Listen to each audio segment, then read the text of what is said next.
Hi, everybody. This is Richard Sachs. Happy New Year. We're here with Lost Arts Radio for 2019. I hope your year's starting out well so far. And on this special show, I wanted to introduce you to a new friend we have. And the way it came about is that I recently saw a very interesting video by a man named Jerry Day, who's done a lot of interesting stuff you're going to be hearing about in a few minutes here. And this particular video that I got to listen to, since I wasn't familiar with his work before that, was about smart meters and vaccines and how to employ certain legal strategies so that you'd be able to make your own choice on those things and not get coerced into either one of them. And I thought, oh, that's really interesting. By the way, Jerry's site is, or the one I know about anyway, we'll hear if there's more, is freedomtaker.com. And so this one was about legal means you could use to avoid things you don't want for yourself or your family. And I was really interested and watched the whole thing right through. But I wondered about real-life application. And the same thing came up when I was watching the work of the In-Power movement. And it came from Josh Del Sol and other people working with him. And that was, supposed to be a legal means to go ahead and have smart meters taken off or not put on.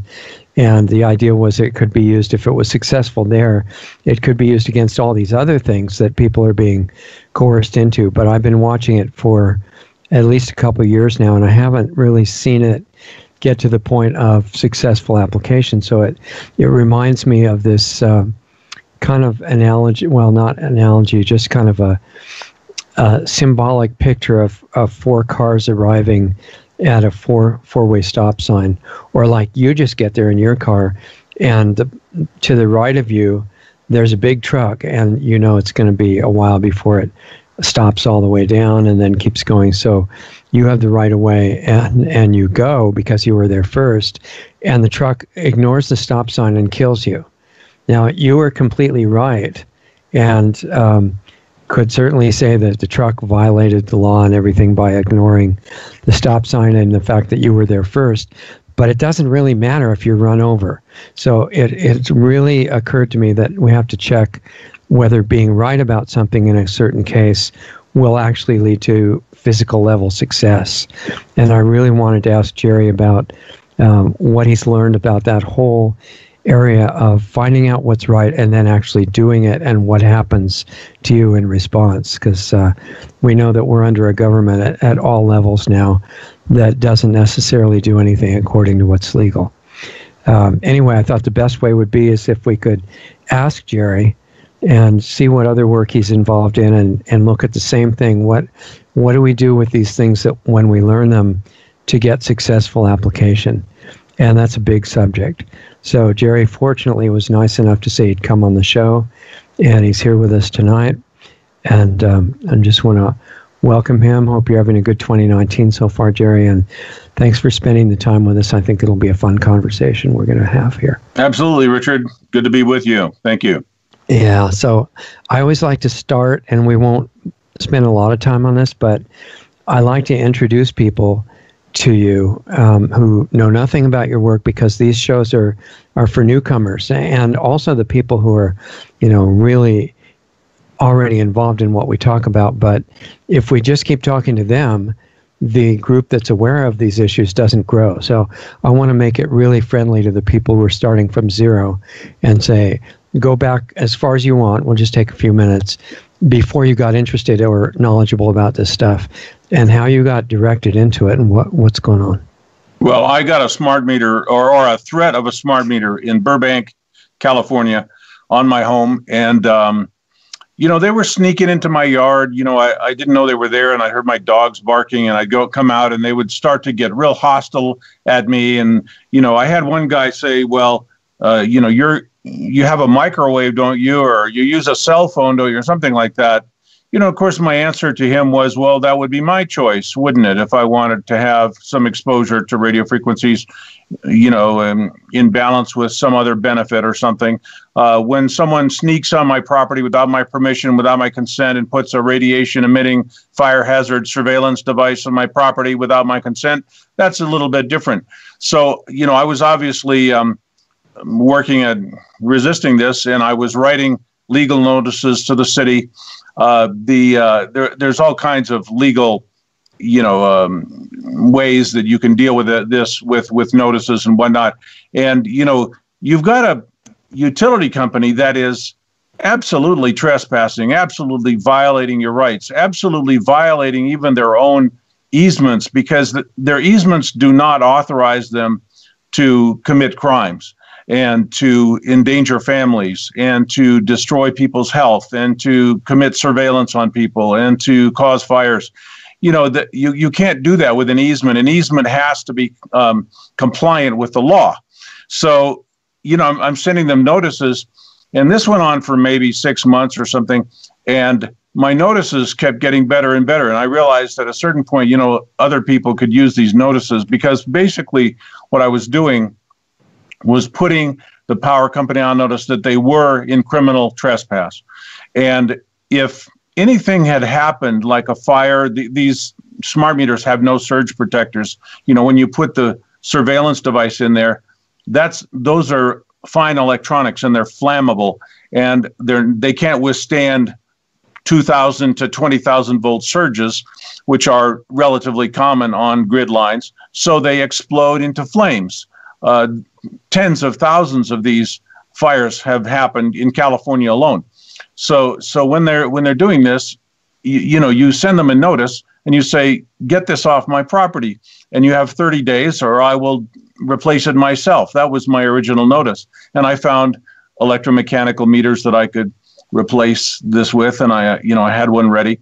And they just ignore you, and they just say, if you don't like our policies, we'll shut your electricity off. They're bullies. They don't listen to reason. My expectation, at least for about the first year of all this, was that when you tell someone that they're in criminal malfeasance, and that you tell someone that they're committing public harm, and you provide all the scientific research they could possibly want to confirm that they would say, oh, well, okay, yeah, you got me. We are breaking the law, and what kind of meter would you like? Or, go ahead and put your own safe and lawful electromechanical meter on there. Sorry that we were breaking the law.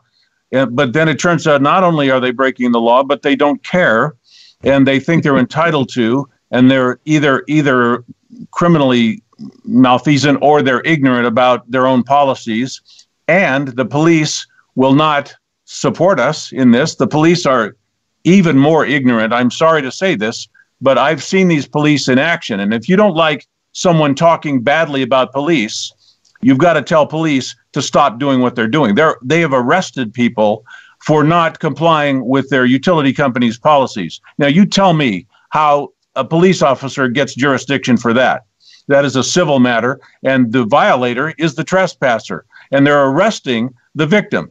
So if that's not about the bottom level of ignorance, I'm sorry. If you're a police officer, you listen to me. You are making a mistake. And if you come on my property like that, I will have a federal marshal put you in prison for trespass and coming on my property without a warrant. That's how it's going to work if you show up at my place. Now, luckily, nobody's going to be doing that because I'm off-grid now. I have solar, off-grid solar batteries. I have no utility bills, no relationship with the utility company of any kind, so other than internet service. So, that's after getting fed up with this. So I've been hassling with this for maybe 6 years now. So what the story I was telling you about, my problems with my meter were going back 6 years. Well, how did you even know the meters were bad? Most people don't know that, All I knew initially was that the power company was starting to make noise like, oh, we're going to know your time of day use. You'll be able to see, when you turn on your hairdryer, you'll be able to know when your appliances are being used. And of course, they were saying I would know. Well, that was a lie. they would know. And they weren't providing any kind of reporting to me on when I'm using my appliances or any particular way that I could save electricity or that I could know more about my consumption, because the time of day usage, the data set that they were creating, they were keeping to themselves and selling to law enforcement. They're selling it to insurance companies, in case an insurance company would want to find you in violation of some homeowner's policy stipulation. So they were sharing and selling this information to strangers, but they didn't make any of this information available to me. And I realized, all you've got to do is say, wait a minute, let's read the Fourth Amendment of the Bill of Rights, secure in your homes, your papers, your privacy, whatever. Well, this is the most invasive, reach into the home, the private home, that has ever been attempted. And it's not one or two homes, it's every home. And it's like, it was so obvious to me that this was mass surveillance. And, they can tell. People want to say that this isn't possible, but I have seen how they do this. They can tell every appliance you're using every minute of the day. They have what's called current draw profiles that they look at, and they know what a hairdryer looks like. They know what a washing machine looks like. They know what a tea kettle electric stove looks like. They know what these appliances look like in the current draw, and they have algorithms to literally parse that data and say, here's when Richard turned on his bathroom heater. And that's 24/7 surveillance. You couldn't get a warrant to do that unless someone was a major criminal. This is data of your personal living habits that is so, like, okay, here's an example. 3 years ago, August 9th, 3 p.m, where were you? What were you doing? Do you know? That's 3 years ago, August 9th, 3 p.m. Okay. No. Your power company knows. They know where you were. They know where you were in your house, what you were using in your house, and they can tell law enforcement that, or your spouse's divorce lawyer that, or anybody that'll pay for that data, they'll tell them. So, they are remembering more about your life than you possibly could remember yourself. So is this not mass surveillance? Is this not deeply high resolution surveillance? And so when they described the meter and the kind of data that they would be collecting, I immediately knew that this was absolutely illegal. And these were criminals that were proposing and doing this. And so I made a video. I didn't accuse anybody of being a criminal. I just told people, you're about to get spied on. It was that my first video went to about 2 million views. And then YouTube decided that was enough views, and it just flatlined after that. But, this business that your meter is spying on you turned out to be a tremendously viral piece of information. And people were going, oh, my God, it's right. When you see this video, I describe it, and they go, well, they were sticking this thing on the side of my house, but I had no idea. People don't pay attention to what these things do and what they are, and they're not listening to their power company. They're not reading the little pamphlets that come with their utility bill. And a lot of people didn't really understand this until they saw this particular first video that I did. But the first video I did was all about surveillance. It didn't even cover any of the other problems with these meters, which are major. Like I say, fire hazard without not having surge protectors, and the dirty electricity is caused by the switching mode power supply. They have to steal some electricity from you to power their surveillance device. And so stealing electricity comes in the form of a switching mode power supply, which is like a little transformer, but it doesn't work like a transformer. It works by shutting electricity on and off, like, hundreds of times a minute. And I didn't know this because I'm not an electrical engineer. I discovered this researching this, that if you turn an electric source on and off fast enough, like you have 100 volt source, and you turn it on and off very quickly, and it's off 50% of the time, you now have what's equivalent to a 50 volt source. So you've cut the voltage in half just by not delivering it half the time. but if it's on a very high frequency, and the electronics see that as 50 volts, not 100 volts. That's a switching mode power supply. Well, they put one of those in your surveillance device, in your utility meter, and they're disrupting your incoming current sine wave. It's like putting a stick in a stream. It creates turbulence in the electrical flow.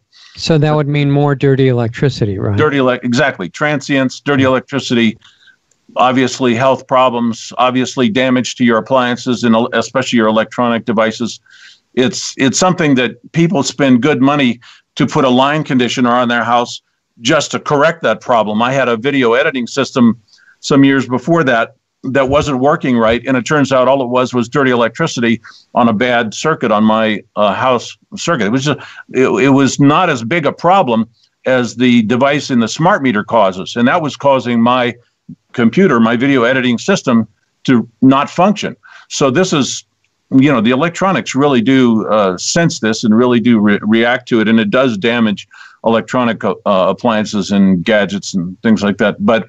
But it's also putting out this dirty electricity, which is making people sick. And there's about 20% of the population who are electromagnetic sensitive. Obviously, not all those people know they're electromagnetic sensitive. This is a new epidemic, you might say, now that we're saturated with wireless radiation all around us, especially in urban areas.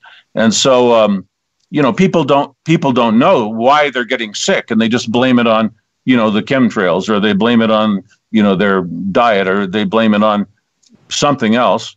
Mm-hmm. And they say, well, I'm getting old or whatever. No, you're getting bombarded with wireless radiation, dirty electricity, all kinds of electromagnetic disruptions that are known to cause biological issues. Okay. I'm sorry. Did I not conclude that properly? I'm not sure where I was heading there, actually. No, that was good. A couple of things that came up. One is that you were talking about writing notices to the power companies. Did you just construct these yourself, or did you have some legal background experience, or how did you do that? I don't have any legal background per se, other than I've had, a usual share of traffic tickets and whatever. I've had a little 5-year difference of opinion with the IRS, which taught me a lot about notices and legal issues. I've had a few encounters. I sued Los Angeles County for defamation when they notified my bank that I was a deadbeat taxpayer when they had made the mistake on the tax bill. And this was a property tax bill. And my bank started to levy impound fees and account fees and all kinds of things, because the county of Los Angeles was reporting that I had overdue and delinquent property taxes. And of course, as soon as I got a bill on that, I called them and I said, "What is this?" And they said, "Oh, we made a mistake. I'm sorry. Don't worry about it. You don't have to pay it. We can't take your home for 5 years. And by that time, we'll get it sorted out." And I said, 5 years? I said, "This is going on my credit rating." And so they said, "Oh, don't worry, Yeah. And so obviously I'm not going to pay it. It was $750 that they had made a mistake on. They sent me what they call a supplemental tax bill. So it's like after you pay your property tax, you get another bill for supplemental, whatever that means. You're saying IRS is the person you're talking to, right? This was the county, Los Angeles County tax assessor, the property tax assessor. Okay. So the taxing agents, both the IRS and LA County property tax, have gotten around to making errors that damaged me, and I've had to battle with them. And so I just sued them in small claims court, and for maximum amount at the time was $5,000, and I easily won. I just showed what they had done and their admission that it was their error. And what I found out, and this is an interesting little tidbit of information, I interviewed one of these county tax assessor employees on the phone, and I said, "How did my bank find out about this supposedly delinquent tax bill that you've admitted is an error? How did a false error that is an error, how did that get reported? Why wasn't that withheld from the bank. And they said, oh, no, we can't withhold it. They said the minute that we issue a tax form, a statement, or whatever it is, it pipelines to all the banks and the credit reporting agency. I said, what do you mean pipelines? They say they get it immediately. So in other words, banks, major banks especially, but I think all banks and credit reporting agencies are on the same computer with county tax collectors. That if you think your tax collection business is private, it's not only shared with anyone. This means it could be hackable or go anywhere in the world. Sure. It's not only shared, it's shared in real time. So the instant that the county of Los Angeles puts something down on paper, every bank and every credit reporting agency immediately has it in their computer on their screens. And I said, well, there's no lag. When you know you've committed an error, once you've committed, it's already too late to withhold it. And they said, yes. They said, we can't stop this. And so when I went to court, I said, they're not protecting taxpayers. They're not protecting their own mistakes. They're not correcting their errors. And they're allowing it to be immediately broadcast to basically to the entire world when they do make a mistake. And so the court said, oh, well, that's, and then that did cause damage to me because my bank is now penalizing me. So there's defamation with damages. So the court said, sure, you win.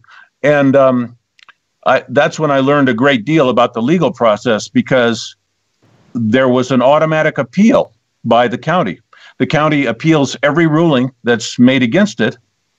And I will say, without any fear of lying, because I have, or defaming anyone, because I have the black and white evidence of this, the judge that they got in for the appeal hearing was corrupt and just heard my case, just like the small claims court judge heard it. Yeah. Showed him my evidence, and he says, I'm not going to tell you anything today. You'll get something in the mail within 30 days. Well, I knew right away that wasn't good. Right. And sure enough, in the mail, after the hearing is over, and when I have no further opportunity to confront anyone about this, they say, oh, we've just reversed your ruling. We're not going to tell you why. We're not going to justify that legally. We're not going to cite any law. We're just reversing it. You lose. And that's the whole story. Now, that's not legal for the judge to operate that way, is it? No, of course not. If they're going to reverse a ruling, they have to disclose on the basis of what law or what argument by the opposing side. Well, and it really needs to be while you're there in person. Well, not in their opinion. We have courts that are so far now from constitutional process that it doesn't even resemble a constitutional courts anymore. They're corporate courts, and they make up their own rules. I mean, if you were operating strictly constitutionally, you couldn't have such a thing as an infraction, prosecuted criminally. And they do it every day, hundreds of times a day. They turn that into a government revenue stream. So we're far outside of the constitutional constraints, we're in an illegal system. This was this experience. The final punchline on this was that this is when I learned on this little suing the Los Angeles County business that in small claims court, the plaintiff has no right of appeal, but the defendant does. And so the county County of Los Angeles, systematically uses that to reverse every ruling that's ever been made against them. They may figure that nobody has enough money to keep fighting them anyway, right? It doesn't matter how much money you've got. You have no right of appeal if you came out of small claims. So once they get any decision in their favor, then it's all over. From small claims, because in regular court, you have right of appeal. When you go to superior court or district court, you have right of appeal. But small claims, the plaintiff does not have right of appeal.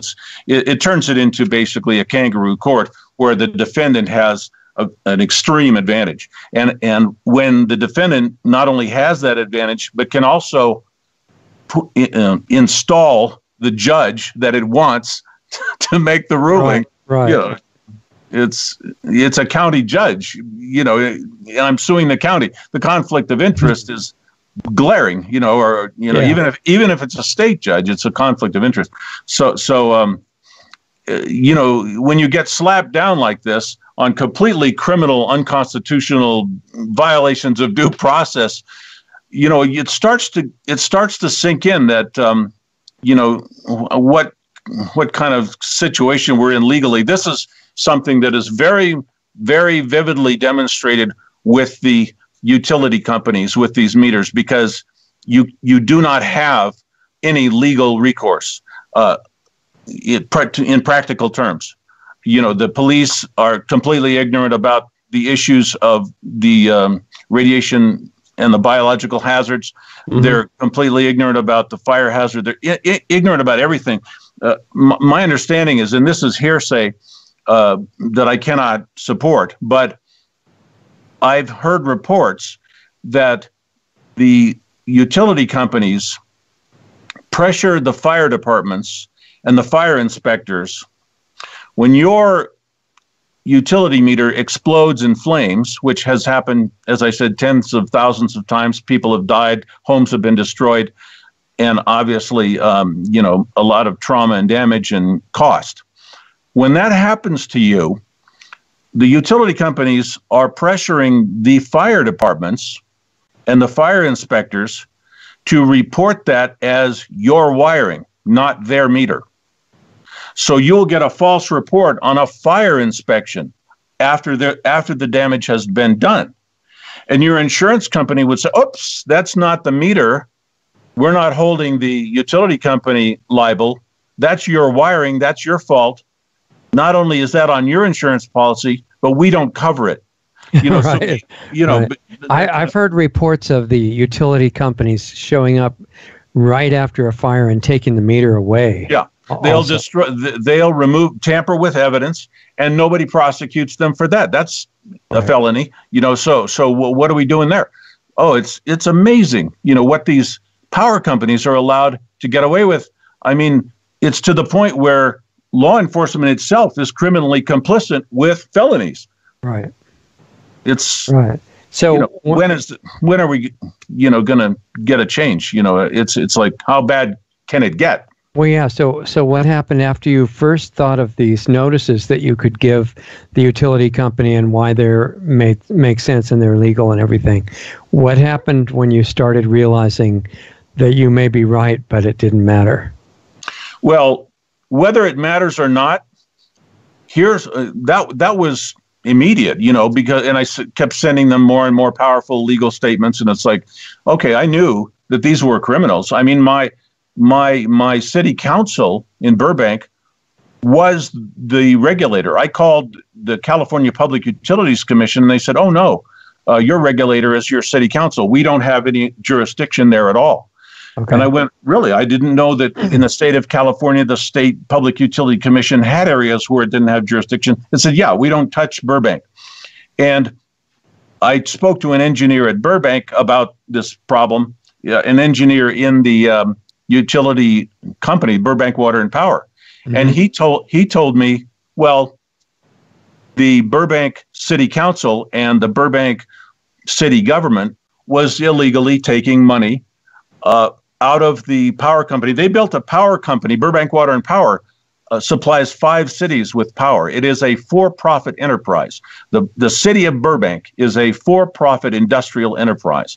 And they illegally take money out of this because you can imagine the amount of revenue that represents 5 cities, all the electric bills every month. So that was what was reported to me. And I want to call that hearsay because I don't want to be held liable to prove that. Obviously, this engineer was not anxious to provide the hard evidence of that. We were just having a conversation where he said, yes, they're taking revenue from this. So I knew that I had a corrupt city council. And I would go to the city council meetings and I would make a presentation. They give you 3 minutes to talk. Yeah, right. And I would lay all this out and how bad the meters were and the health effects and whatever. There were other people doing it too. There were people who were electromagnetic sensitive who had been damaged by this, who were there basically in a damaged state, trying to figure out how to protect themselves as well. And these city council members would just look at us like with these blank looks on their faces. So I understood this particular look, which is just like staring at you like, okay, and then you're done and they go, thank you, next. Yeah, exactly. I've had the same exact experience. They're absolutely corrupt. That is an indicator. I mean, if you didn't hear this, if you didn't want to make a comment on it, if you didn't want to defend that I just accused you of being a felonious criminal violating your oath of service to the citizens of your city, if you don't want to even comment on that or defend yourself, you have a problem. And right. Well, I think they've set up the policy so that they can't comment during that section, right? Well, it's not that they can't. It's called the Brown Act, and it says they don't have to. They can comment anytime they want, but the Brown Act supposedly gives them this privilege to not respond to any public comment that they choose to not respond to. And my experience was that they're texting on their cell phones and not even listening to the people talking a lot of times. Sure. Oh, yeah. And but I mean, regardless of whether they're courteous or rude, that's I see that as another issue. When you're standing before them and bringing evidence and facts of their own violations, the rudeness is a side issue. You want to play with your cell phone. They might do that while the Boy Scouts are giving out some honor to an Eagle Scout. They do that in the city council. They'll have some fluff. They'll do nice civic happiness, and if they're using their cell phones during that, that's rude. If they're using their cell phones while they're being illustrated as criminals, the use of the cell phone and the rudeness is just a side issue as far as I'm concerned.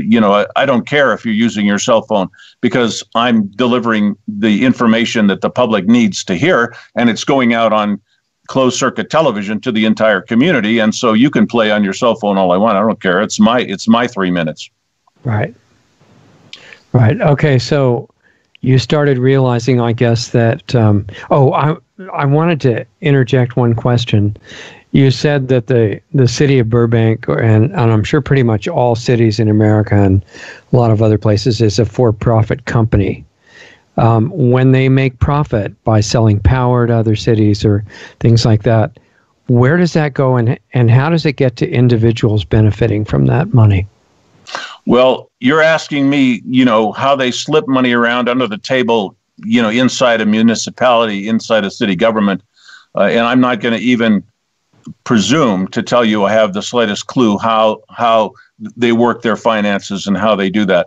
I told you everything I know, which is an engineer disclosed to me that, I think the engineer had a little bit of personal resentment because you have to run a power company, you have to have a budget, and when you start seeing money disappearing down a black hole, and now you can't do your maintenance, and the rate structures and whatnot are supposed to be transparent, and so the engineers should be able to look at that and say, okay, we have a budget of X, Y, or Z, and we have maintenance costs of X, Y, or Z, and things weren't penciling out for this poor guy, and he was a little frustrated, I believe.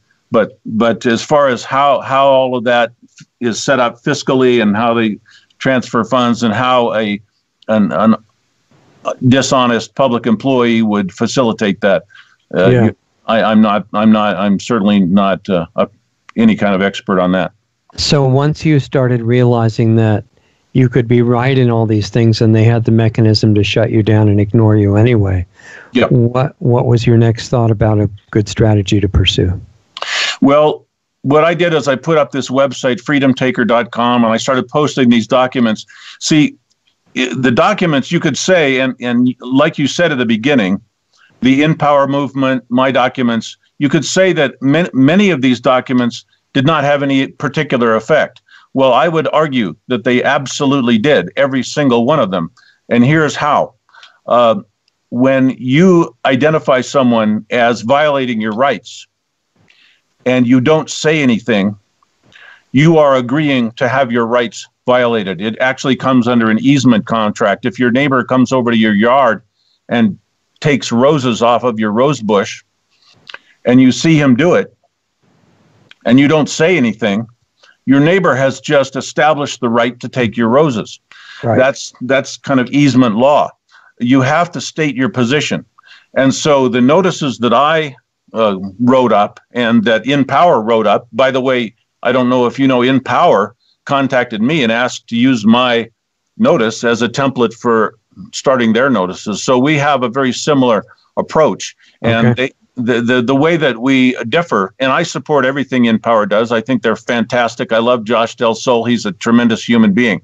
Right. And we are good friends. The difference between InPower and what I did was InPower went toward the idea of notice of liability and making public officials liable for the damage they cause and for the crimes they commit. Right.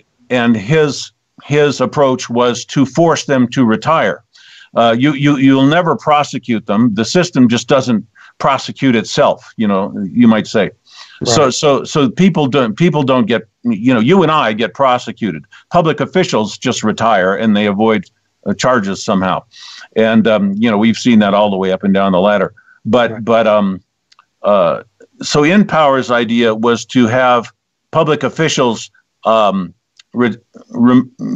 And the thinking was that obviously they're losing their livelihood. They're going to still collect their pensions and they'll still get other work in the industry. So it's not like anybody got hurt. But supposedly the public specter of forcing someone into retirement is going to be an incentive or some kind of a motivator for other people taking the position who don't want to be humiliated and shamed in that same way. Whether or not that's working, I don't know, because I don't follow that very closely. And I would recommend anyone who's interested in how that's working to go to the InPower movement. Right. I think you get there through takebackyourpower.org or something. Yeah. Well, the other thing is not just looking at ways to make officials retire, but there are many stages in their legal process that they're saying is the way to go.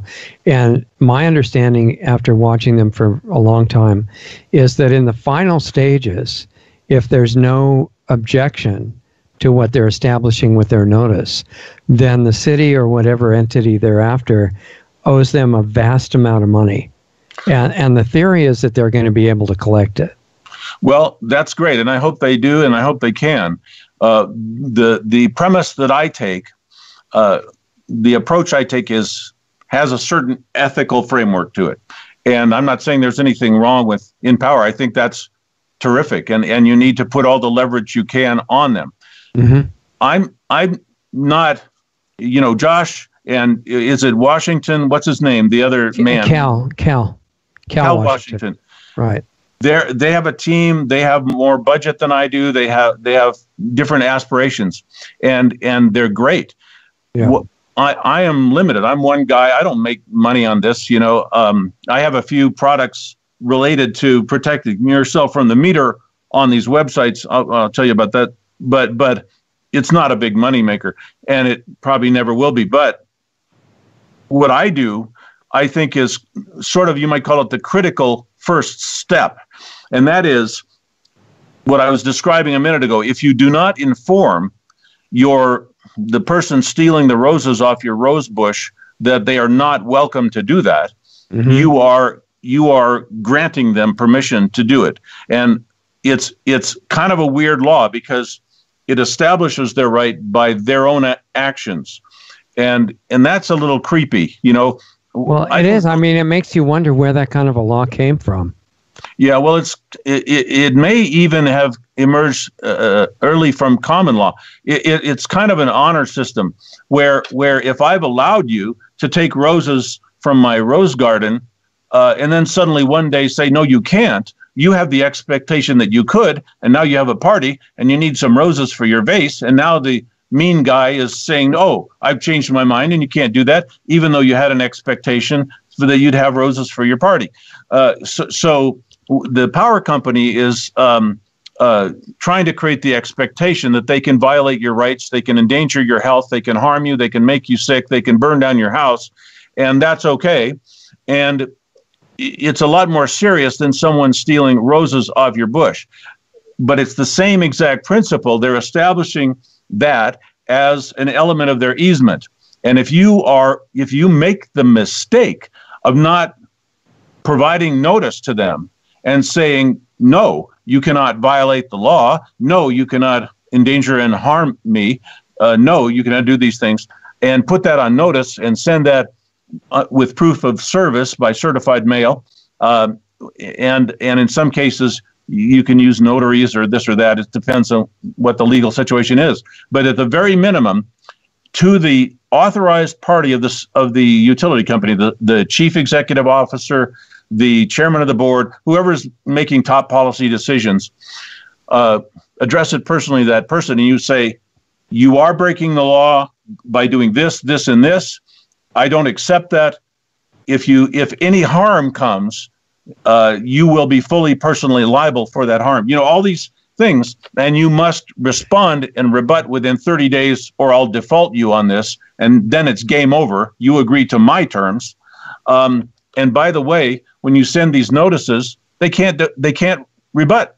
They never do rebut. We've sent out thousands of notices. I've had thousands of downloads of this document and personally talked on the phone with literally thousands of people who were doing this process and sending this notice. Not once in 6 years has one power company even attempted to rebut the allegations of criminal trespass that we make. They don't deny it. They don't rebut it. They don't address it. They send you a letter back and saying, oh, well, if that's how you feel, we'll cut off your electricity. Yeah.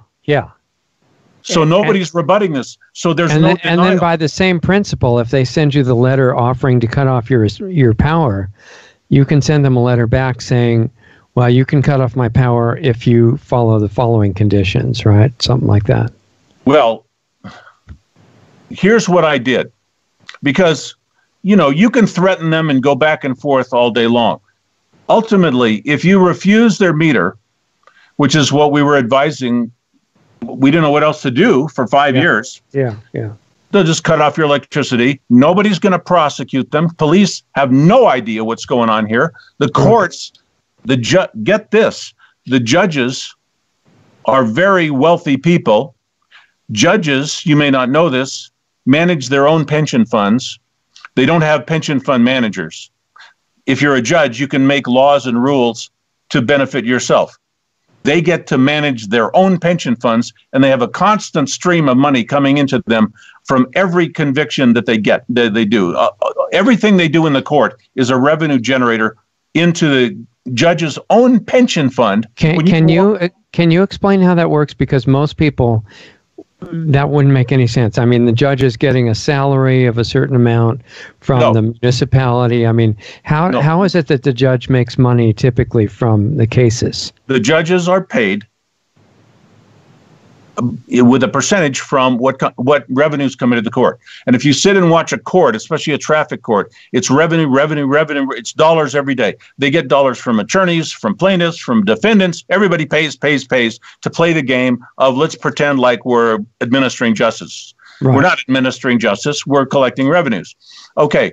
So when a judge collects this revenue, now, by the way that they circumvent the idea that this is a conflict of interest. If I convict you, I make money.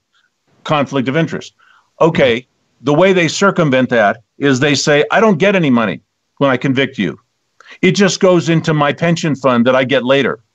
Which is a separate legal entity, basically, right? Right. They legally separate it. It's not the judge, yeah. So they can convince themselves and others that this is not a conflict of interest. It's hideous conflict of interest. It's their revenue. So they're paid as a percentage of what comes into the court, right? I don't know. I'm not going to claim that I know the fiscal details of how courts are financed or funds are transferred, but I can tell you that a judge who works in a court that collects a lot of money has a higher income, especially possibly exclusively into his pension fund than a judge that works in a low revenue court. Okay, Right, so okay. the revenues of the court do determine either the salary scale and or the pension revenues. And the pension revenues are sort of unlimited. You think that you'd say, okay, a judge should have a certain pension, and by this time it'll reach maturity, and they'll get X dollars a month. No, they just keep putting money in, and however much money is in there, but when they retire, is how much they get a month. They calculate that out, or the dividends from the investments or whatever. It's theirs. It just starts to go into their pocket instead of stay in the pension fund. This goes back to the CAFR, the Comprehensive Annual Financial Report that Walter Burien discovered. Do you know that story? I'm totally familiar. We've had Clint Richardson on the show and people like that.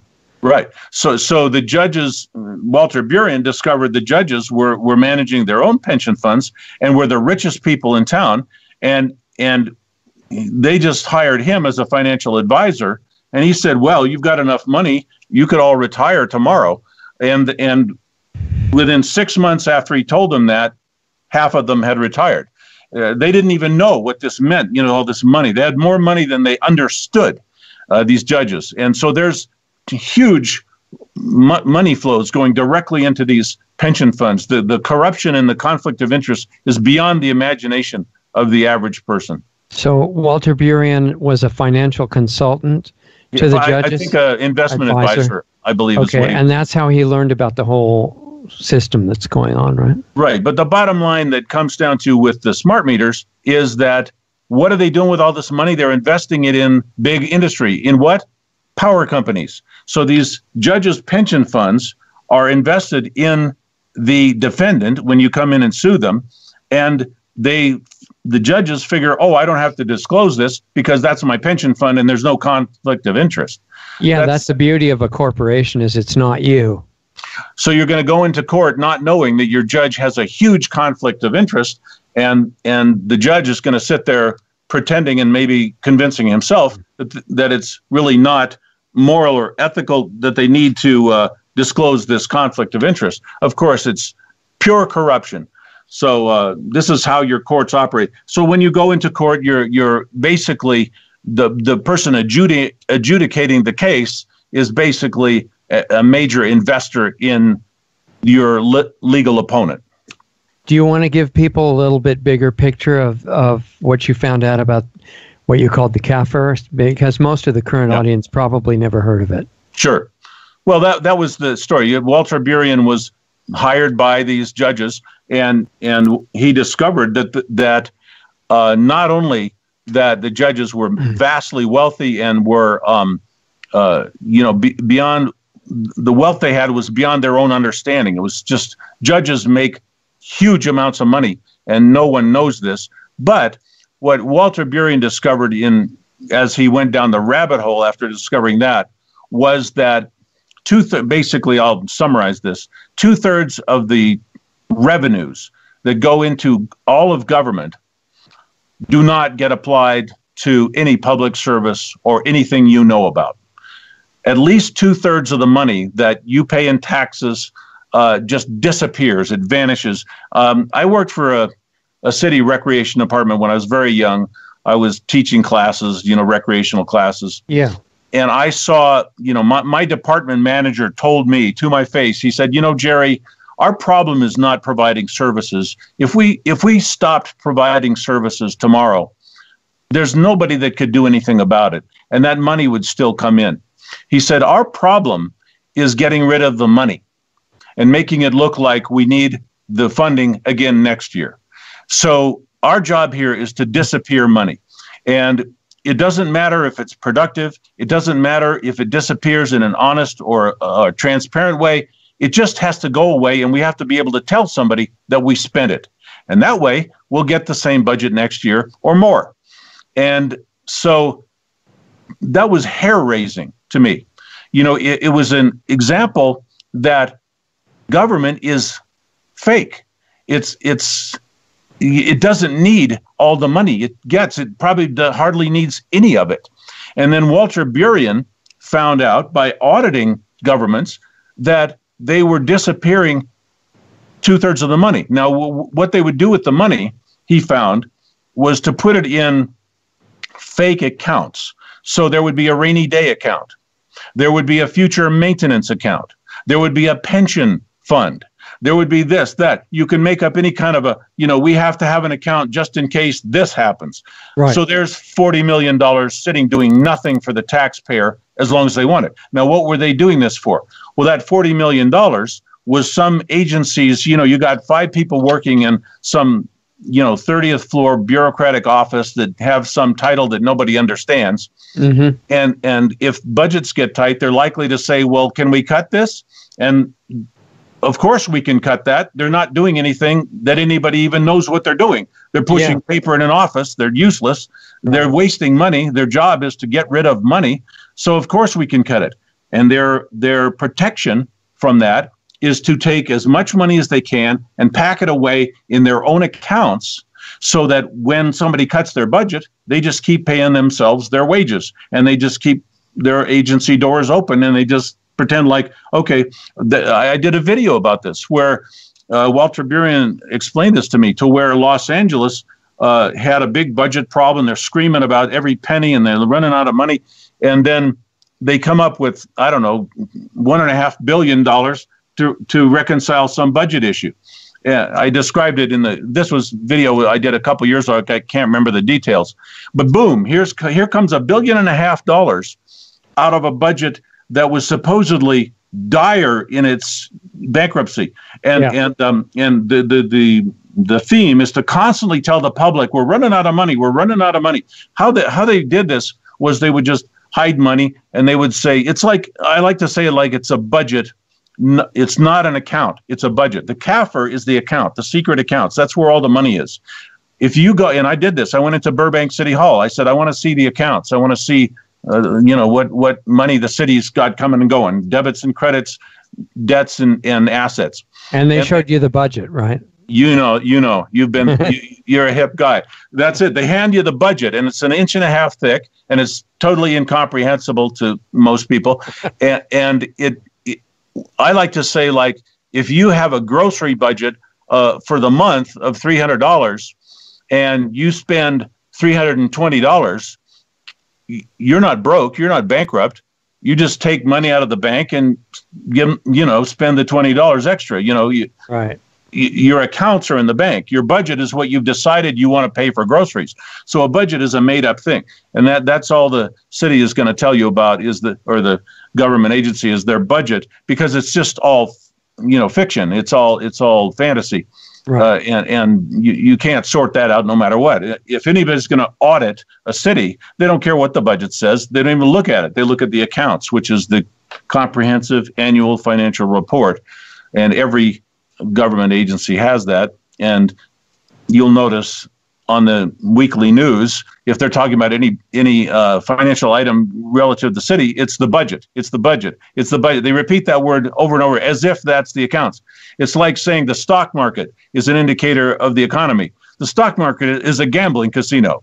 It has really nothing to do with the economy. And the real indicators are, employment and cost of living and, different trends with commodity values and manufactured goods, the pre-orders for manufactured goods. Those are the things that really indicate what the economy is doing. Hardly ever on a layman's news show do they tell you about those real things. It's all about the budget and the stock market, So we're all just getting bad information constantly all day, thinking we're getting something real. Right. So how did the timing fit together between finding out about the CAFR and finding out about what's going on with the smart meters? Yeah, the CAFR was later, and just to pick up the story on what we're doing with the smart meters. So the notice, the notice is very important, because if the power company violates your rights, that's breaking the law, violating your rights, or if they make you sick, or if they cause your death, or if they burn down your house, that could be considered negligence. That could be considered an accident. That could be considered a random coincidence.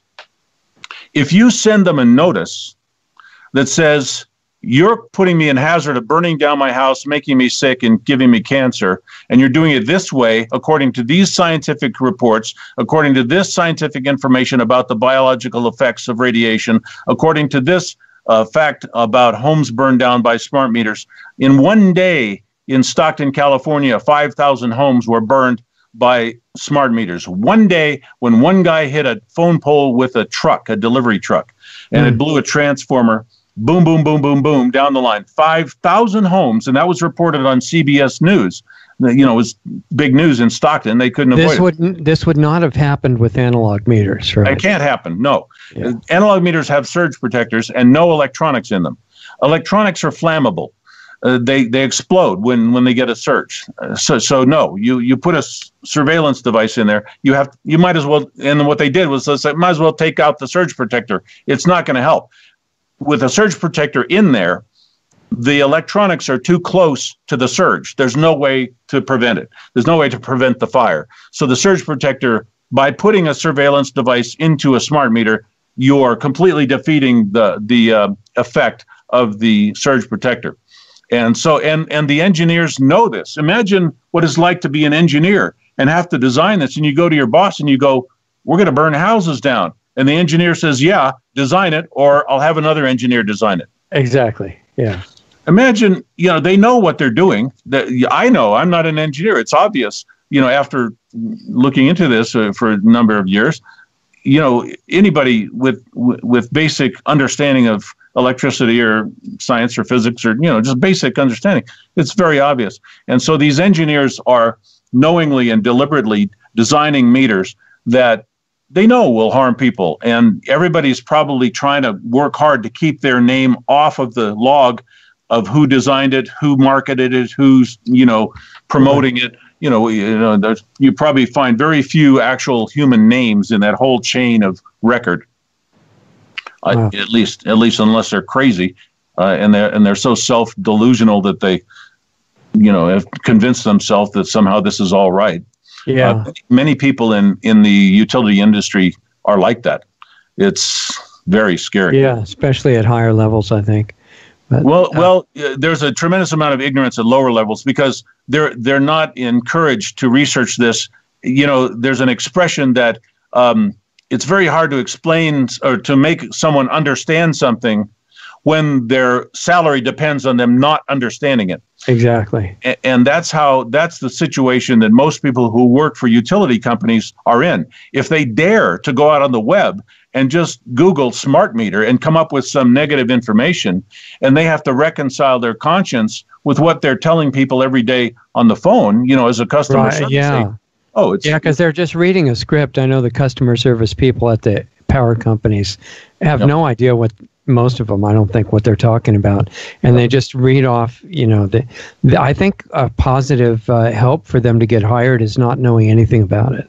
Right. So that they don't have a conflict, right? Oh, yeah. I mean, no question that human resources at any power company would ask you, a little bit about what you know about meters and electronics. And if you say the first thing about, the radiation's not good for you, you would not. They don't just offer you more money. They just won't give you the job. You will not be hired. Yeah. Okay. So you're saying why people should send this notice to the power company. Right. But then you're also saying if they send the notice, the power company might say, fine, we'll just turn your power off.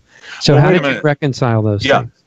We've just recently I solved that problem.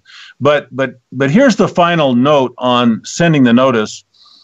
I started to explain this, that it could be called negligence. It could be a coincidence when they're violating your rights or making you sick or causing harm. When you send the notice and you accuse them of doing it, and it's on record with proof of service, like certified mail, right? And that thing happens that you just accused them of, it's now gross negligence. It's now malfeasance. It's now failure to serve the public interest. It's intentional and willful criminal endangerment of the public. So just that simple notice turns what could be considered a random act into a criminal act. And so whenever one of those notices hits a power company, just one notice to the CEO, anybody who has this problem could come back with their neighbor's notice and say, wait a minute, you were noticed on this. You were informed. Here's a certified letter 6 months ago that you were told this.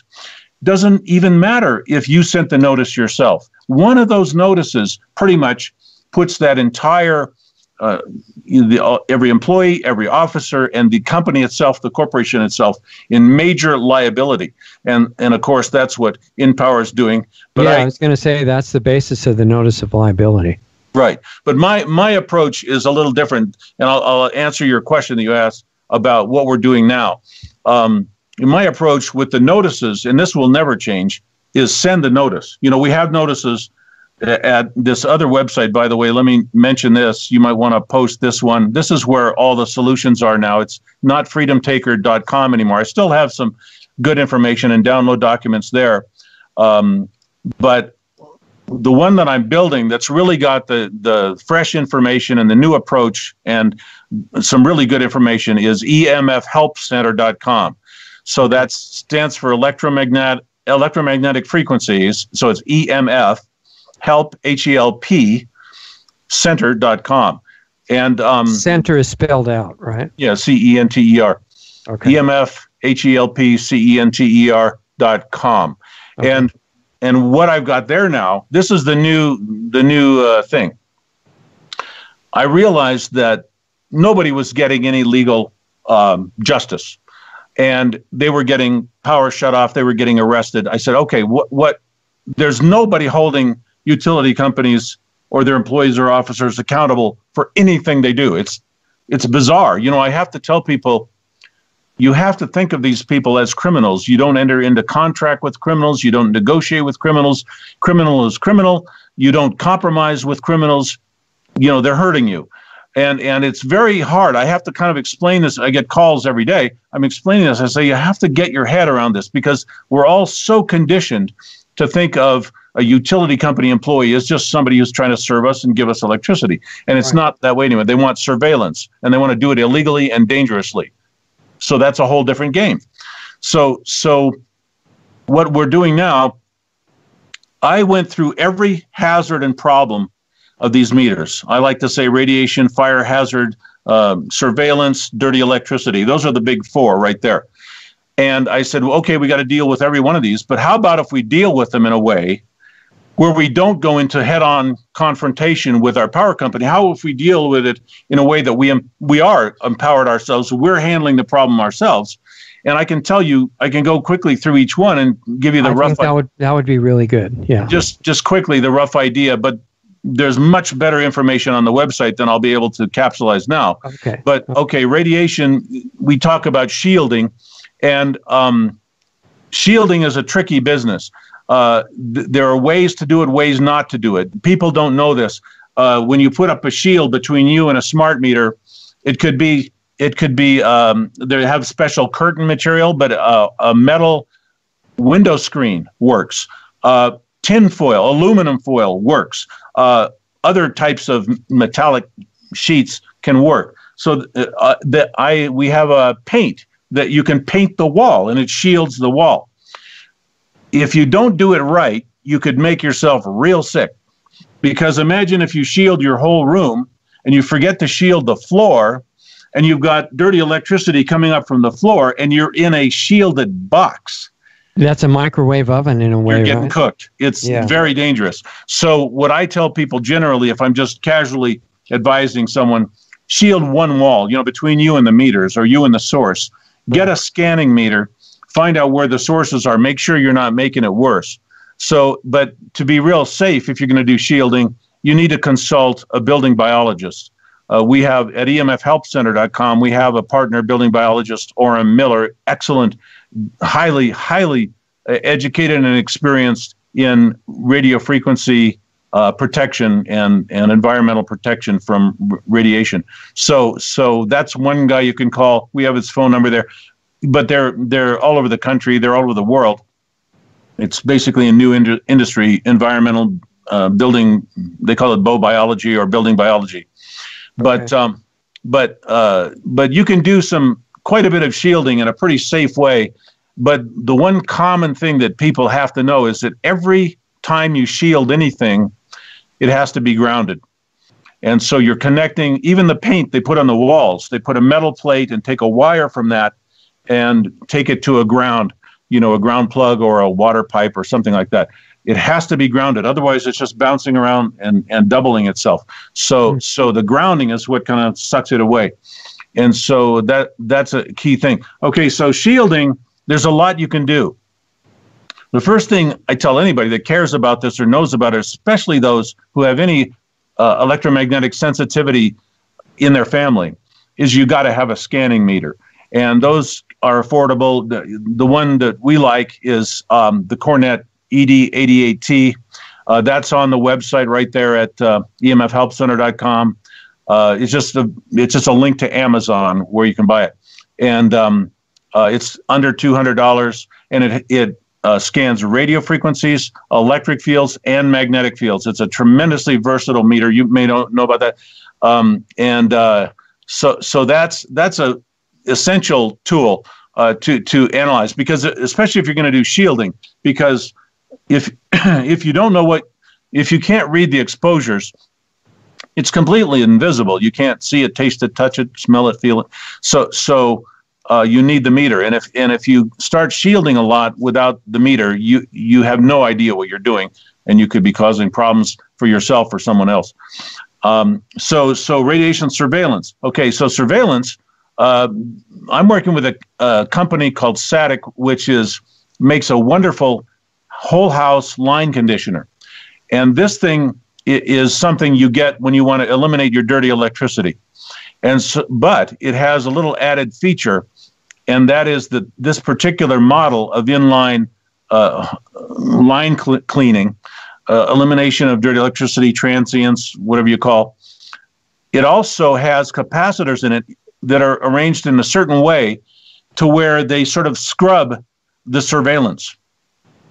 And so it's not obvious or clear to the power company what device you turn on at what time, because the capacitors, you know what a capacitor is? It's like a battery. It'll store some energy and then deliver it on an even. You can deliver it on a paced manner.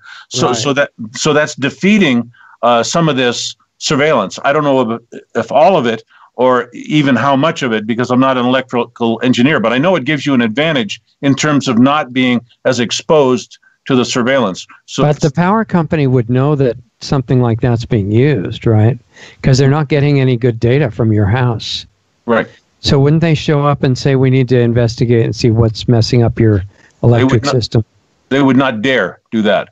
If they show up, you tell them I have a line conditioner. It's downstream from the meter. It's on my jurisdiction, not yours. Get the hell off my property, or I'll call 911 and I'll have you arrested for trespass. Don't ever come here asking questions about what I have and what I plug in. That's my business. And so there's a line between the power company's jurisdiction and your jurisdiction, and that line is the electric meter. So when that power is coming down from the pole, that's their business. When it hits your smart meter, that's their business. When it comes out of your smart meter, it's your business, and it's your electricity. You're paying for it. It's yours. You do what you want with it. You have that conditioner listed on the site you just mentioned? Yeah, that's right at the top. It's called the Power Perfect box, I think, and it's like $1,100 something. It's not cheap, but this is your investment to not have to go into a legal battle with your power company about this stuff, to not go head to head in a confrontation with, a monster. So I wonder what they would do if, they make, oh, and by the way, before I ask that question, I'm assuming one of those boxes handles all the circuits in the house. That's right. This is called a whole house line conditioner, and it goes between the meter and the service panel. So it's everything going. The service panel breaks out into your circuits. It's right up close to the meter, basically. Yeah, but on your side.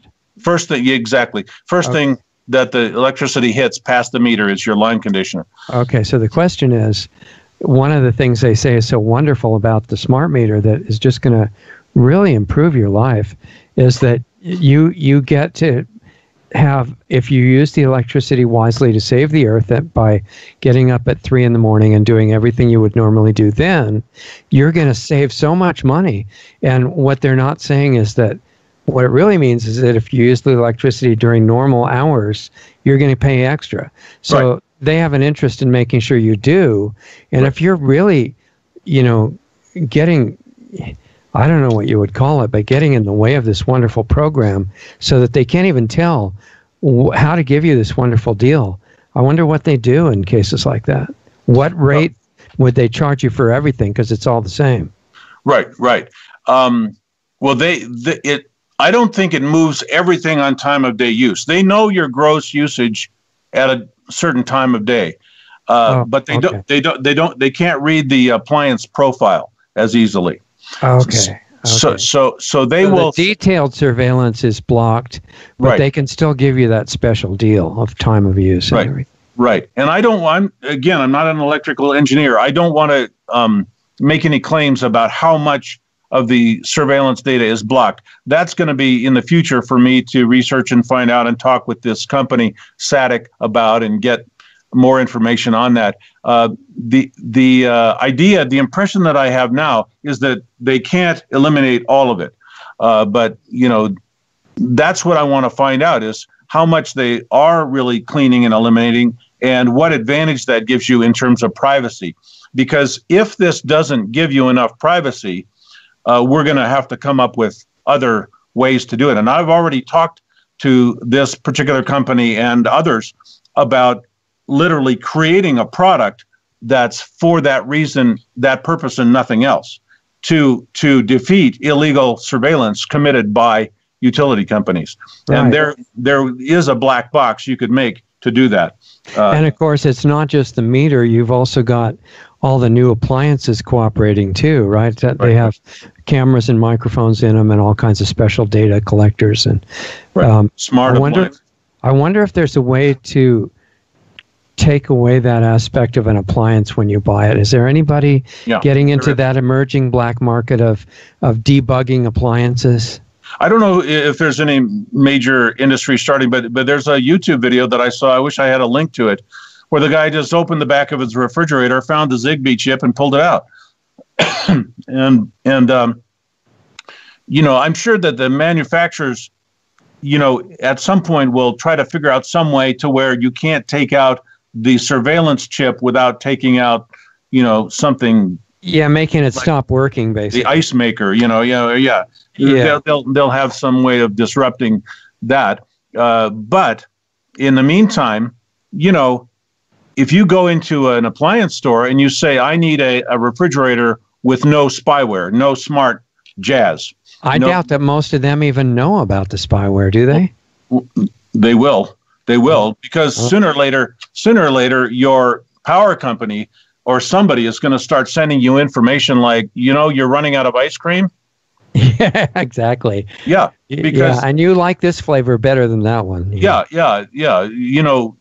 Ralph's Supermarket just got in a bunch of cherry vanilla, which is your favorite. So head on down. Oh yeah, you'll start to get things because more and more products are getting sort of RFID barcodes, and that can be read by your smart appliance, and that can be transmitted to your smart meter and to the rest of the world. And if all these people are the workers, then somebody like Alexa is the foreman, right?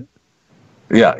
Alexa, if you have an Alexa and you haven't thought about the surveillance capacities of that, maybe we're wasting our time telling anyone about this. Yeah. Well, another aspect of the whole thing, too, is when you leave your house, you don't have to worry about not providing the surveillance data because you're in a wireless car.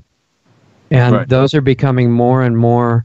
They're tracking cars. Every new car has more than one tracking device for different purposes and different agencies. Oh, yeah, it's right. And they have a black box that's going to be used for taxing by the mile and that sort of thing too, to save the earth, though.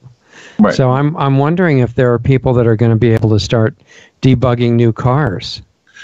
Oh yeah, there'll be a huge industry. But again, like I was going to say, as awareness grows, when you walk into a place and ask for a refrigerator with no smart gadgets in it, and they say, no, they all have it. And you say, okay, I'll go somewhere else. I'll go to a used appliance store and look for a 30-year-old refrigerator. That's why they're making those illegal, because they hurt the earth.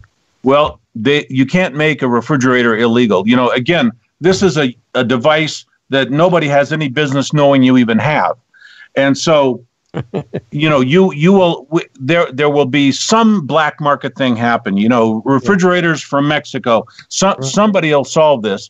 But what I was going to say, and it's the same thing with an automobile.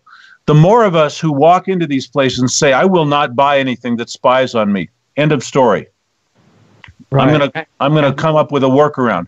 Even if that was 10% of the population that would do that. Right.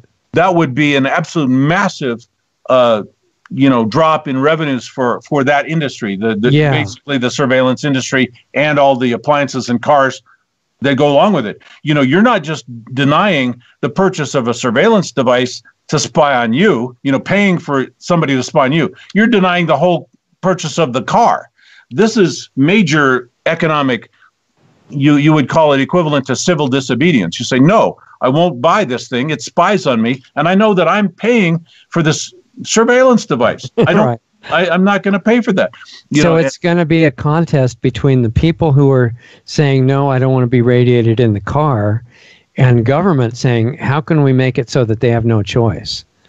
Oh, yeah. Well, government and, of course, industry. Industry is the real driver. See, government is really just accomplice to all this. Well, or it might be one department of the industry, because now government as legal organizations is like courts. They're actually legally for-profit businesses, right? Right. They're for-profit businesses, and by God, they do want this surveillance and all of this stuff. Whatever is coming in on this is duplicated to the NSA, is duplicated to the CIA. Edward Snowden made that very clear. They have no shame and no hesitation in sucking up this data and putting algorithms on it. And, my favorite story is the one of the hypothetical woman, the single mother with two small children, who takes her children to church group and PTA meetings 4 or 5 times a week. And she uses her hairdryer before she goes. And the algorithm of the power company sees a single mother with 2 small children using her hairdryer 4 times a week and says, this is a partier. This is a drug user. This is a drinker. This is someone who goes out every night and leaves her kids at home. So let's bash in her door with Child Protective Services and just do a little checkup on this. Yeah. And you know what kind of hell anything Child Protective Services does is motivated by, we make money by stealing children. That's CPS. And that's not somebody you want visiting you. But your algorithms, the algorithms could interpret what you're doing as child abuse easily. Just well, that's why they're removing humans from those decision-making positions as fast as they can get algorithms and computer-based systems in there. There's no way humans could keep up with it. The algorithms are deciding what something is, interpreting it, providing, analysis. The state of Ohio, I know, bashes indoors regularly. If anything, they use smart meter data because it's cheaper than patrolling. They admit, these law enforcement admit that they don't even patrol. They just go on Facebook and they find people who talk about, drugs or something. And the state of Ohio loves to go in on smart meter data only and kick in the door of some place because it might be a grow house. That's, a big thing now in Ohio. And so, how easy could it, you could have a hot tub and look like you had a grow house, Yeah. And the idea that you can't grow what you want anyway is a very strange idea with government. Cannabis is a whole other thing. Yeah. So a lot of this could be seen as kind of coordinated under something like Agenda 21. Or what Agenda 21 reflects, something even deeper than that. Mass surveillance. Yeah. That's what utility meters are now purposed for, is mass surveillance, and it's global. And never before has have the powers that be, had the opportunity to put a surveillance device on every home that gives them the information of what is going on in that house, right, 24/7. Right. So this has been a dream for probably 100 years, or at least 50 years, since IBM, was assisting Germany with intern camp statistics. Right. That they saw the power of surveillance. Hitler only had two pieces of information: whether or not you're a Jew and whether or not you have a gun. Yeah. That's all he needed to do what he did. And so surveillance is extremely dangerous. And you think, well, so what if somebody knows I have a gun? So what if somebody knows I'm Jewish? Well, we know but you hear that all the time. Well, I have nothing to hide. And Edward Snowden actually put it perfectly. He said, you have nothing to hide, but you have a lot to protect. And you don't disclose things, and you protect your family, you protect yourself, your privacy, your security. And if secrecy wasn't a powerful thing, why would the government be doing so much of it? Yeah, exactly. They want complete secrecy for themselves. Well, they want to know every single thing about us. If you don't, that fact alone should tell any average person who's capable of critical thinking, oh, maybe I do have something to protect, and maybe privacy does have value. Right. And I think when people say they have nothing to hide, they also don't understand the history of governments and what they've been doing. And I for the last, hundreds of years, and probably a lot longer than that, thousands really. But the other thing is that corporations now are indistinguishable from government and from media too, because the major media is just a department of the corporate complex, really. Yeah. Whenever you hear the term public-private partnership, run. That's the definition of fascism, right? Yeah. Well, according to Mussolini, it is. Yeah. And he should know. So he did really well with it. Yeah.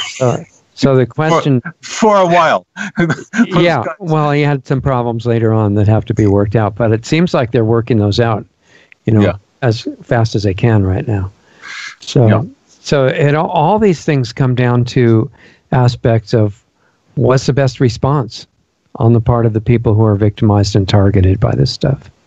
Right. Yeah. So this idea of that we were talking about, and let's circle back to the smart meters and the surveillance, is put them on notice of criminal trespass, and just have that on the record, because if anything happens, now you've got an open and shut case. And then look at these ways at emfhelpcenter.com to do this without the confrontation, to protect yourself. So I didn't get all the way through the list. We had radiation. We talked about some shielding and this and that. Yeah. We talked about a little bit of shielding. Surveillance, we have some protections on that with the line conditioner. And, the big one that I don't want to stop the list, but let's go back to the big one. Remind me. After the list, we'll go back to that. I got another solution here, but it's sort of a big step. But just the average person who's dealing with the health problems, the surveillance problems, privacy, shielding, whatever. Okay, the fire hazard. I've tried to figure out what we can do, and the best that I can think of offhand is that the shielding can shield that too, actually, and it's kind of an oddball solution. But if you had some kind of a cone-shaped collar around your meter, the thing is going to explode. It's going to burn. If there's a surge on your line, and there's a surge on most power grid systems, on average, twice a year, maybe twice a year. Some places get them more. When you got the smart meter, the surge on the line, remember, with no surge protector, the surge comes into your house and pops all your appliances. I have friends who had the power company had to replace like 6 appliances per apartment in this one area because they did bam, bam, bam, no surge protection. So there's a lot of problems. So, but at the very least, at the very minimum, you look at your electric meter and you say, what if this thing exploded in flames right now? Is there a bush nearby that could catch on fire? Is there wood slats right above it? What do we got here? And so they explode like hand grenades. Sometimes the glass or Lexan plastic, whatever, just flies out in shards. So you don't want to have that area where your children play. You don't want to have children playing there. You don't want to have a lot of time spent there. Don't put your patio furniture right next to that thing. And there could be a mechanical shielding, like a small fireproof fence, 5 feet wide, just like 3 feet out from your smart meter, and that could also be your radiation shielding. So you don't want to shield away from the house. People put these screens over the meter. That's not smart at all. It keeps the radiation off your neighbor, but it defeats the data. It defeats the data transfer while it's still in power company jurisdiction.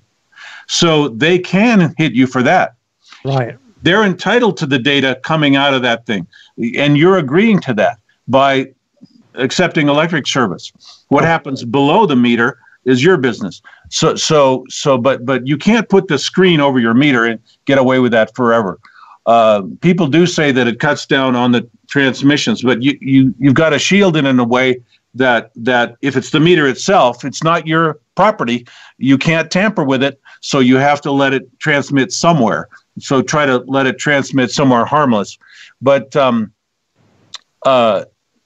let's talk for a minute about, we talked about dirty electricity. That's the line conditioner. There's also plug-in line conditioners. I've found that there are robust ones and there are ones that are not too exciting.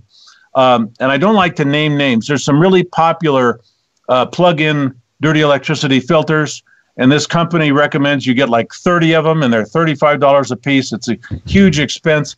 And, some people don't like them and say they don't really do it. And they're not really filtering, they're compressing, so it looks like less dirty electricity. There's several brands, actually, those little plug-in ones. The company that I mentioned before, Satic, makes a much bigger, more robust one, a plug-in line filter. So if somebody can't afford the whole house line conditioner, they can get a plug-in one. Now these are more expensive; they're like $200. And that has to be for every circuit. You need one of those, right? Yeah, I would imagine that's how it works. I've heard that 2 or 3 of these bigger ones pretty much clean up a house, and I think the way they do that is that you generally don't have a lot of circuits that are causing problems. There's going to be 2 or 3 circuits that really cause the problems. And that's because you're occupying the space where those circuits go the most of the time, like your circuit to your garage or your attic, or places, there's places where you don't really hang out that long.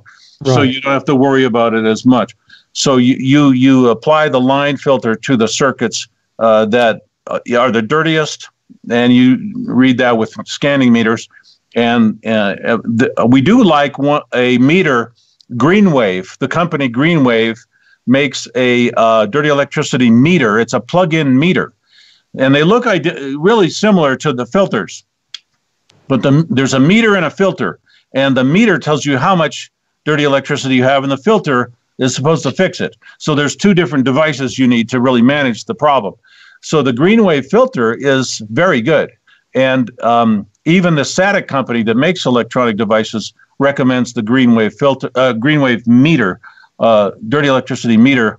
And we do have that posted on emfhelpcenter.com. And okay.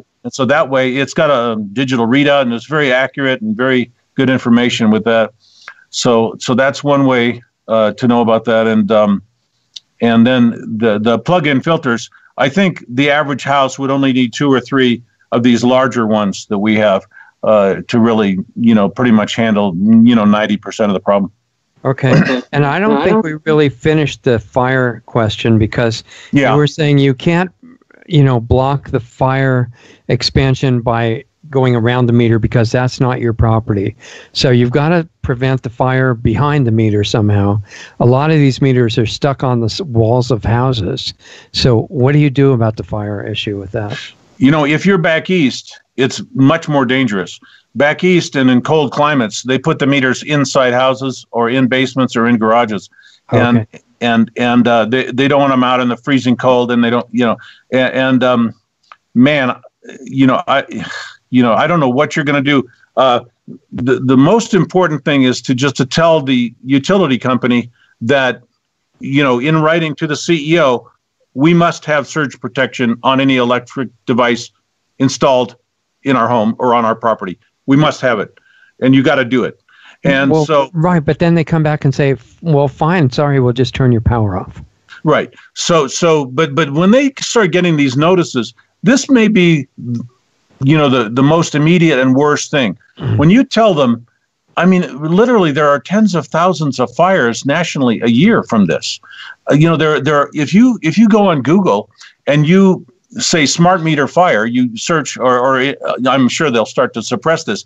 But I went out just to get pictures for a video, and there's thousands of pictures. When somebody's meter explodes on their house, they go out and they take a cell phone shot of it.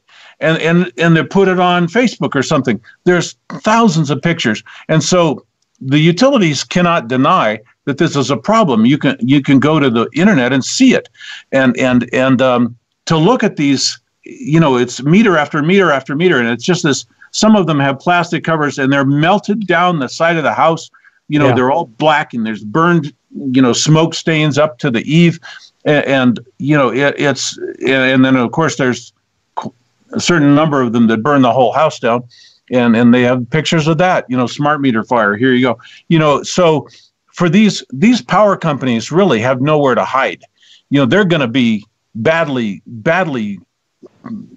damaged financially by this, because imagine that. I mean, if you have a meter fire and you bring a lawsuit, you can come up with thousands of people. You just go out on the web and search meter fire, smart meter fire, and you have 5,000 witnesses. This is such a bad problem. And so the pretense that, if they get in collusion with the insurance companies and the fire department and everybody else, and everybody's lying about it, and they're, like you say, they're stealing burned meters off of houses to tamper with evidence, and somehow, for some reason, nobody's getting prosecuted for that. It's just all this bizarre stuff. They still have the problem that tens of thousands of people have personally had their utility meter explode off the side of their house. So how can you hide from this forever? It's just a matter of time. So I would tell everybody, first of all, please collect evidence. Please put it out on the internet. Please save it on your computer. Please back it up. And one of the things I think that I'm going to work on in the future is a lot of networking. And it may be in a blockchain manner, or maybe, like on Ethereum or somewhere where people can contact other people, people can find resources, and we have to have some way of networking for some of these problems, because that's the only way that the power companies will be overpowered, is by numbers and people getting together in groups. If you imagine if at a city council meeting or a regulator's public meeting, you had 500 people show up, each of them holding up the picture of their meter that was exploded in flames. Even city council people might have to become somewhat conscious. And city council can make an ordinance in a second to prohibit that kind of thing. They must have surge protectors. Well, the other thing is, for the moment, if the meter is on the side of your house, you can't get behind the meter to shield that. Would it help to put a metal plate, all around the exposed wood that you could find? Well, that's what I'm saying. For the fire, you want to protect the outside of the house. It generally goes to the outside. Now, it is burning within the wall. Those things are recessed. So the wiring goes in the wall. So the fire, the heat, a lot of it goes in the wall. So what you're going to do by fire protection outside is you're going to delay the fire by a certain amount of time. But inside, and this is what I tell people about shielding. I was talking earlier, you don't put the mesh or the shield on the outside necessarily, because you're just protecting your neighbor. So how do you shield? Well, the radiation, the transmitted radio frequencies are coming in the house, and that's high energy density weaponized pulsed radiation designed to penetrate walls. It has to, for the data to get around. So if it penetrates walls, what's it doing to your body? So what I recommend to people is shielding the inside of the wall at the meter position. I can see that, but not for fire, right? Right. The fire is going to go outside, and you have to look at how, you would deal with collaring the thing. If you can picture like a sort of a bowl or a dish collar around your meter. So flames are basically, margined from the actual maybe flammable structure. If you've got stucco or something, your biggest danger would be the eaves and the roof, where it comes over. So you could easily put a 45-degree metal panel where any flames going up would not ignite the eave. It's a little clumsy. You got to go to the sheet metal company and get some galvanized whatever and maybe paint it or whatever you want to do. But it's a DIY project, and not everybody can do that. But it may be to where your local carpenter or your local fix-it man could handle that easily. Just say, I need some metal shielding here in case there was a fire. Now, one of the things some power companies are doing when people say they don't want the smart meter and there's an opt-out provision, at least for the moment until they can get rid of it, they won't give you an analog meter anymore, and they'll claim you show them they're easily available, and they said, well, we're not allowed to, it won't work with our system, but we'll give you a non-analog, non-transmitting meter. What do you know about those? They're just as bad in most ways. So in other words, I'm going to transmit less. I'm going to give you a meter that I can turn on anytime I want without notifying you. They do this all the time. They say this is a non-transmitting meter. Well, they're all the same. They just turn off the transmitter and they turn them on and off remotely. You don't even know when it goes back on. And the lying and the misrepresentation and fraud is phenomenal, because they know they're immune from prosecution, basically. So they just lie whenever it suits them. So here's what you're getting. You're getting, they're telling you you're not getting radiation. You probably are. But what are you also getting? Surveillance, dirty electricity, and fire hazard. They don't, they just say we're transmitting less. So I always like to say, well, when there's 4 problems, you're not fixing that by addressing one of the problems. Right. So what it is fraud. So this is something we're way up on. You go to emfhelpcenter.com, free download, notice of fraud. If they offer you an opt-out program, and that opt-out program does not offer you at no cost, because electromagnetic meters are far less expensive than electronic meters. Right. An electromechanical meter, which is the safe and lawful flavor, then that is a fraud. That is fraud. It is not an opt-out. You're still getting surveillance. You're still getting fire hazard. You're still getting dirty electricity. It's fraud. If you say that's an opt-out, you're lying. It's not. So you want a meter with one of those turning wheels in it, right? Yeah. Now I'm going to help your viewers with this confusion. They will tell you, we'll give you an analog meter. To the power company, an analog meter means an electronic meter that has some electromechanical parts.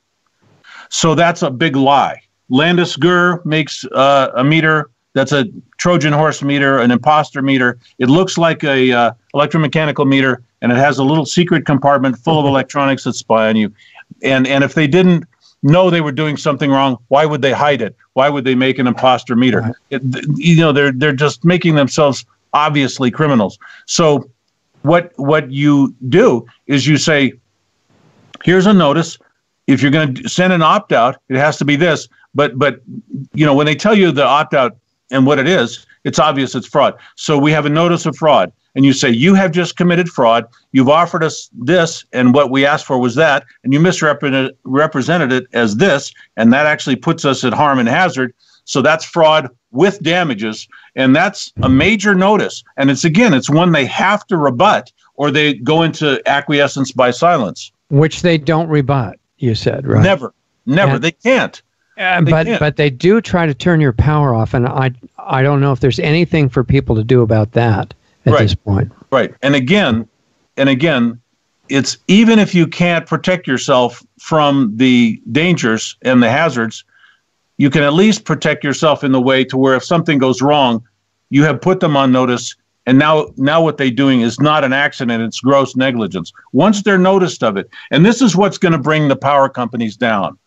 If enough people send them notices, imagine if they have a couple of thousand, in a town like Burbank, where I used to live, 100,000 people. So they've got a couple of thousand people that were smart enough to just send in a notice and just put it on record. Right. Certified mail. Here's what I see you're doing. You're committing crimes. And if anything goes wrong, you're liable. So now that they've got a couple of thousand $50 million lawsuits, if your house burns down or even burns at all, that's obviously a major public hazard. If you noticed them in advance that you thought they were causing that hazard, and then it burned, and this will happen many, many times. Eventually, over 10 years or whatever, in a city the size of Burbank, you could have easily dozens, if not hundreds, of houses that are damaged by these meters in one way or another.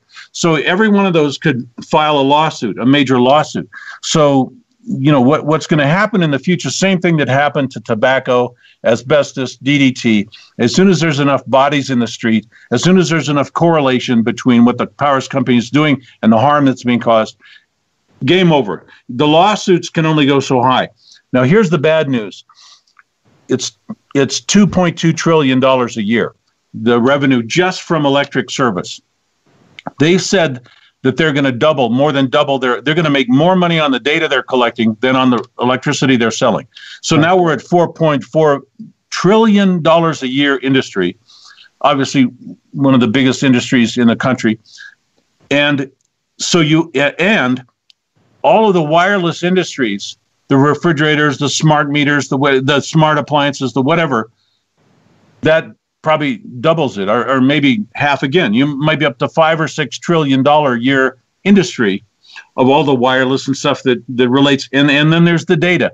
The data is the other, is part of that. So look at the amount of money. Tobacco never came close to that. Asbestos, DDT, lead in paint. These are things they banned, but the size of the industry was a tiny fraction of what this is. The $5 or $6 trillion industry that if they started giving people safe and lawful meters, they would lose 4 trillion of that. So right. 4 trillion, I mean, a lot of people can't imagine what a trillion is. A trillion is 1,000 billion, a billion's 1,000 million, a million's 1,000 thousand. I mean, it's just money beyond imagination. And they can, like Catherine Austin Fitts says, they can do an entire deep space program to Mars with a couple of $1 trillion. So they can afford to buy governments, basically. That's the point I'm making. They can buy anything they want. They can prolong this much longer than they did tobacco, asbestos, DDT, lead, and paint. They can kick the can down the road because they can control media. They can control the legal system, the justice system. They can control laws and government and legislatures and legislators. They can control it all with that. That kind of money buys everything. It buys countries, buys global. So is that part of the reason that people who have their power turned off in retaliation for a notice can't really do very much about that, right, at this point? Right. And that's why it's like, think of a way to make it better for yourself. Think of what you can do. Everything at that website, the emfhelpcenter.com, is about empowering yourself, and not going into a confrontation with a major corporation. And in the center column, it's titled Solutions. The left column is just kind of the problem, explaining some of the problems. And the other side, the right column, is these products, that you can get to help some of the problems.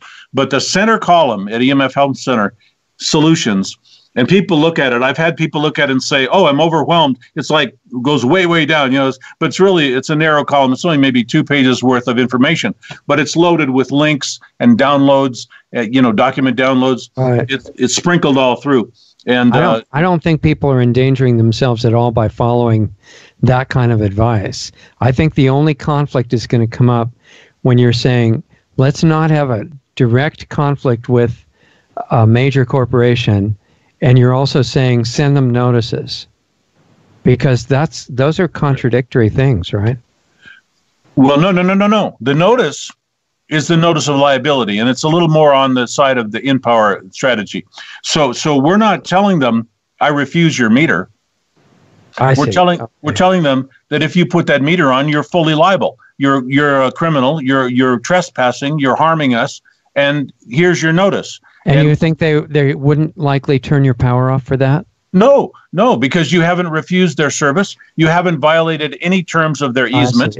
There's nothing. No, you've just told them, here's what you're doing. Yeah, I'm sorry to ask you that so many times, but I think that's really a critical issue. If they're not going to come and kill you or turn your power off for giving them the notice, then there's really no reason not to do it, right? If that's true. If they retaliate against you for accusing them of being a criminal, they are confirming your allegation. Because you're not asking them to do anything, right? They're confirming your allegation. If I wasn't a criminal, why would I turn off your electricity? I turn off your electricity because I don't want to be liable for the damage you've accused me of doing. I am admitting. But you're not asking them to do anything. No. So they can't retaliate on that basis of that. Right. They would be retaliating because they're offended at being called a criminal or something, I guess. Well, being offended is not cause for shutting off someone's electricity. You have to have a reason, and it has to be that you're not paying your bill. And in the case of some people, it has to be the reason that you have sent their own electronic utility meter back to them in a box and put on your own electromechanical one. And that's, in their view, a violation in terms of service. They say, oh, we haven't certified that meter, whatever their policies are. Right. Yeah, right. You're violating policies. So the idea is to tell them that their policies are a liability to them. Okay. And this same principle, just like InPower, one of the things about InPower is they say, if we can get this thing to work with smart meters, which is where they started, then it'll work against 5G. It'll ultimately maybe work against even something hard to reach physically like chemtrails. So, but the 5G is starting now. And, and if we're worried about the transmission of smart meters, 5G is like a ray directed right at you.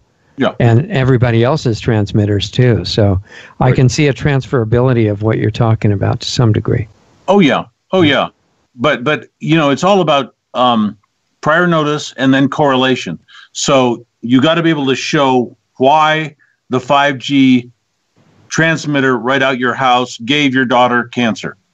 You have to show that was, so you get your scanning meter and you measure it, and then you get the reports on biological effects of radiation, and there it is. It's all there. You can get it. It just takes. So do you have to wait until somebody in your family gets cancer, or can you do it based on the knowledge that's out there now before somebody have to die from it?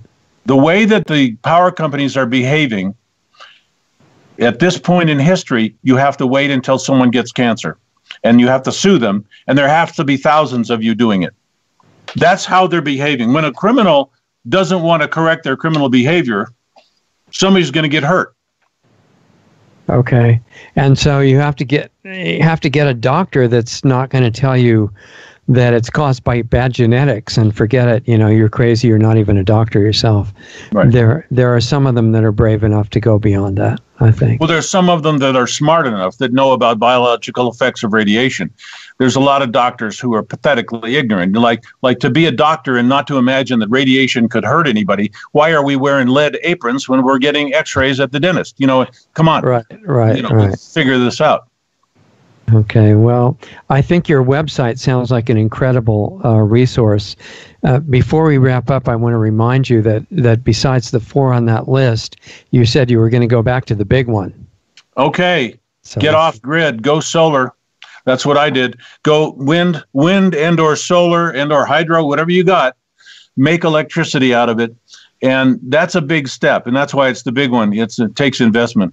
Well, that's also the basis of another show, I think. Yeah. Right? Yes. If you're interested in getting into that. Off-grid living is a whole new, field of study, a whole new art form. Look up Michael Reynolds' Earth ships, if you know about that. That's how to build a house with passive heating and cooling and with completely self-sufficient. He calls it Earth ship because you could drop it anywhere in the world and it would function like a house, but without any utilities.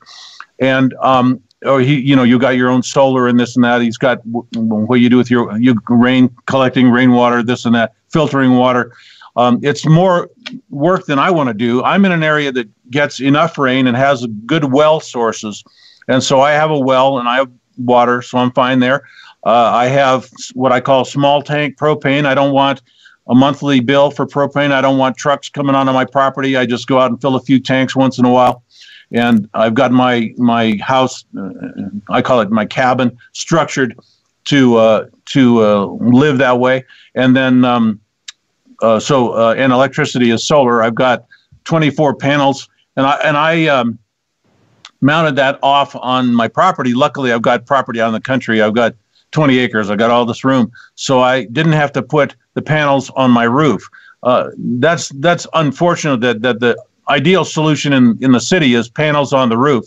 It does complicate roof work and it complicates solar panel work. Both, it's kind of putting two things in one place, and it's a little tricky. But you want to get a roof that hopefully needs very little maintenance. You want to get solar panels that don't fail. The general rule of thumb in solar panels is that polymer ones, they come up with these fancy ones that look like roof tiles. Well, they're polymers. They're not glass. Make sure they're glass. Glass lasts 20 years plus. Polymers last 5 years minus. So wow, that's interesting. Okay. Plastic doesn't do well in sunlight. Yeah, and eventually we'll break through the barriers to the sources of clean energy that are far beyond solar and wind. And we know that those have been available for about 100 years now, fully perfected. And the people who try to expose them tend to commit suicide in really strange ways. They tend to have odd ways of dying and dying young. I wanted to mention, by the way, if somebody's sort of thinking in the back of their mind about off-grid and solar, I have a free download document that's really useful for the person who's kind of starting out or just wants to know, how do I approach this and not get in trouble? You'll get in a lot of trouble if you go to these full-service solar companies. They'll charge you double for everything. They'll add sales commissions. They'll want to loan you the money and charge you interest. They'll take your rebate from you and you'll never see it. They're just the crookedest bunch of clowns I've ever seen. So I do recommend people go to, there's a place in Northern California or somewhere in that area, Wholesale Solar. They'll help you with your wiring diagram. You buy your panels, your inverter, your charge controller. They'll tell you everything you need. They'll just ask you roughly how big your house is or how much energy you consume relative to your neighbor. And you can kind of DIY it. You hire an electrician to do the hard stuff. You hire maybe a carpenter to maybe build a shed to protect your batteries and your inverter if you need that, if you can't put it in the garage. You need to have venting for your batteries. There's certain little tricks you want to know so you don't start heading down the wrong path. And let me give you that real clearly. freedomtaker.com, and right on the home page, just scroll down a little bit, and there's a free download. Just click it, and it talks about off-grid solar. And it's about a 3 or 4 page document. And it explains the kind of thing that I was just talking about, how you can avoid the real pitfalls. If you don't know anything about it, you're going to head off in a wrong direction, and it's going to cost you money, or you're never going to get your solar working right. So this document that I have gets you on the right path. You know what you're looking for. You know kind of how it's all got to work together, and you have some links and stuff where you can get things that you need. So I recommend that highly for anybody who's hasn't done a whole lot of research yet on solar. Okay, yeah, that sounds great. freedomtaker.com, and then the other one, emfhelpcenter.com, and maybe you can, if you feel like it, come back and do a separate show on off-grid power too. That would be a pretty neat thing, I think. I'm living that. I've been living that way for about 5 years now, and I am collecting. I have even, I think, a PowerPoint on that. The whole off-grid thing. You could go for days. I mean, that's a whole different way of living. That's how the pioneers lived, and they knew how to grow food. They knew how to do stuff that we've forgotten. And I think if we want to survive, we're going to have to learn some of this stuff again. Yeah, I do too. Well, that was a great beginning, and hopefully we'll do some more chapters in the future. And sure. Really appreciate you coming on, and hold on, and we'll say goodbye in the break here. Sure, it's a pleasure. Thank you so much.